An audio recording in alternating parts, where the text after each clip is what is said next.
हमारा तो मामला ही ऐसा है कि वो एक मेरा दोस्त मेरे पास में आ गया टैटू बनवा के। आजकल एक बड़ा ट्रेंड चला है सर टैटू बनाने का। पांडे जी सही बता रहा हूँ, टैटू जिसको देखो टैटू बनवा रहा है। वो मेरा दोस्त मेरे पास में टैटू बनवा के और आके रोने लगा। मैंने कहा जब सुई का दर्द बर्दाश्त नहीं हो रहा है तो ये टैटू काहे को बनवाया?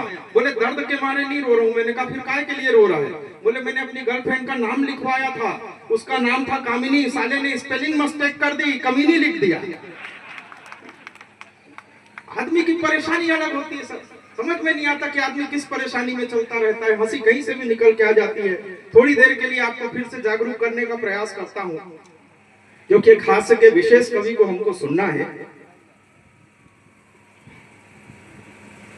और मैं तो ये कहता हूं कि मैंने शुरू में ही कहा कि जो आदमी हमेशा हंसता रहता है स्वर्ग वहीं आ जाता है। तो मस्ती के साथ में आप भी बैठना, थोड़ा ताली वाली बजाते हुए उस कवि तक की यात्रा हम करें कि टेंशन छोड़ो हंसो हंसा लो रे बजाओ तालियां, टेंशन छोड़ो हंसो हंसा। महाराज जी आप ही बजा लो, आप तो योगी आदित्यनाथ के एरिया से नहीं हो, आपको तो प्रेम करने की छूट है क्योंकि आप झारखंड में रहते हैं। कि टेंशन छोड़ो हंसो हंसा लो रे बजाओ तालियां।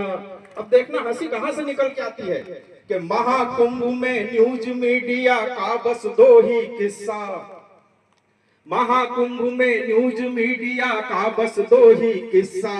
एक तो है IIT बाबा, सेकंड मोनालिसा। कि टेंशन छोड़ो हंसो हंसा लो रे बजाओ तालियां, टेंशन छोड़ो हंसो हंसा लो। और मैं देख रहा था सर जब से कवित्री आई तो बहुत सारे लोग इसकी व्यवस्था में लगे थे। मैं तो कमरे में अकेला ही पड़ा बोर हो रहा था। तो ऐसे जेठालालों से मैं कहना चाहता हूं कि जेठालाल बबीता जी का लगा ले जितना चक्कर, अरे जेठालाल बबीता जी का लगा ले जितना चक्कर, लेकिन उसके साथ रहेगा यही काला अय्यर। कि टेंशन छोड़ो हंसो हंसा लो रे बजाओ तालियां। और कवियत्री से उसके बगल में बैठ के ऐसे लग रहा है बिल्कुल जैसे अमावस और पूर्णमासी दोनों एक साथ बैठे। कि कवियत्री से मिलके समझ में आया है ये गुण, कवियत्री से मिलके समझ में आया है ये गुण, रसगुल्ले के साथ में जैसे है काला जामुन। कि टेंशन छोड़ो हंसो हंसा लो रे बजाओ तालियां।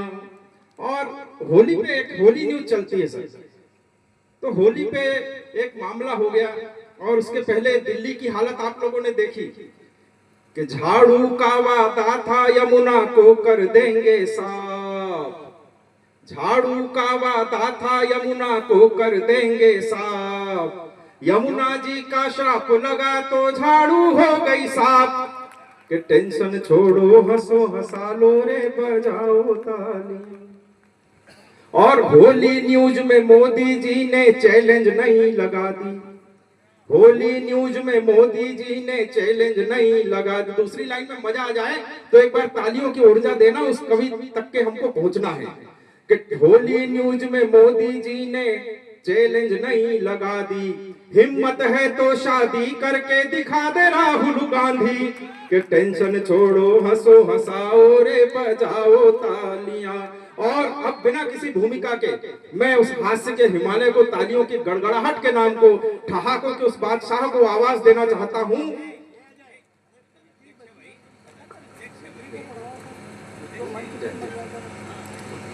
अच्छा चलिए, नहीं वो भी बोल दिए, बोले बबीता कोई पहले बुला ले। आइए चलिए, आप लोग जमे हैं तो कवित्री को बुलाऊं जी? है जी, कौन बोला? जरूर जरूर, भाभी जी देख लो एक बार जरा उनका चेहरा। ये सारे मामले चलते रहेंगे, लेकिन आइए आप मस्ती के साथ में बैठिए। कुछ लोगों के चेहरे बड़े खिल उठे हैं कि इस ब्लैक एंड व्हाइट चेहरे के बाद में अब रंगीन टीवी आएगी। तो आइए मैं उस कवित्री को बुलाना चाहता हूं, और उसको बुलाने के लिए अनिल चौबे की वो 4 पंक्तियां मुझे याद आती है कि उस कवित्री को देखना पर ये 4 लाइन सुन लेना अनिल चौबे की। के कंचन सिकाया मत वाले काले केश जैसे, कल्पना कवि की अनुप्रास लगती हो तुम।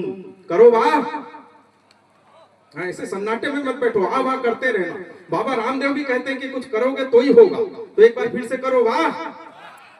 वो पिछले समय देखा अपने बाबा ने सारे लोगों को काम में लगा दिया था, जहां जाओ सारे के सारे लोग सब नाखून घुसते हुए नजर आते थे। वो एक ट्रेन में मैं जा रहा था, सारे के सारे लोग नाखून घिस रहे थे। मैंने एक से पूछ लिया, मैंने मैडम ये क्या है? बोले बाबा रामदेव का योगा, इससे अपना बाल लंबा होगा।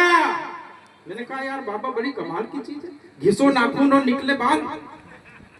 कोने में एक आंटी बैठी हुई थी, मैं मुंह ढक के एकदम मैं उनके पास में गया, मैंने कहा आंटी जी आप भी करो ना बाबा रामदेव का योगा, आपका भी बाल लंबा होगा। वो बोली क्या बताऊं बेटा, मैंने थोड़ा ज्यादा कर ली तो दाढ़ी और मूंछ निकल गई। तो मस्ती के साथ में आह वाह करते हुए 4 पंक्तियां उस कवित्री के सम्मान में सुनना कि कंचन सी काया मत वाले काले केश जैसे कल्पना कवि की अनुप्रास लगती हो तुम। करो वाह पांडे जी आप भी कर लो कि कंचन सी काया मत वाले काले केश जैसे कल्पना कवि की अनुप्रास लगती हो तुम। और रूप के रतन पर सी भी आई जांच होगी, मौसम हो या के मधुमास लगती हो तुम। और निर्धनों के लिए तुम कस्तूरी या कल्प वृक्ष, और चाहत कुबेर की भी खास लगती हो तुम। और नौजवानों के लिए विटामिन की बोतल हो, और बूढ़ों के लिए तो च्यवनप्राश लगती हो तुम। तो एक बार जरा जोरदार मस्ती भरी तालियां आपकी आए, और मैं आवाज देता हूं सरिता सरोज को।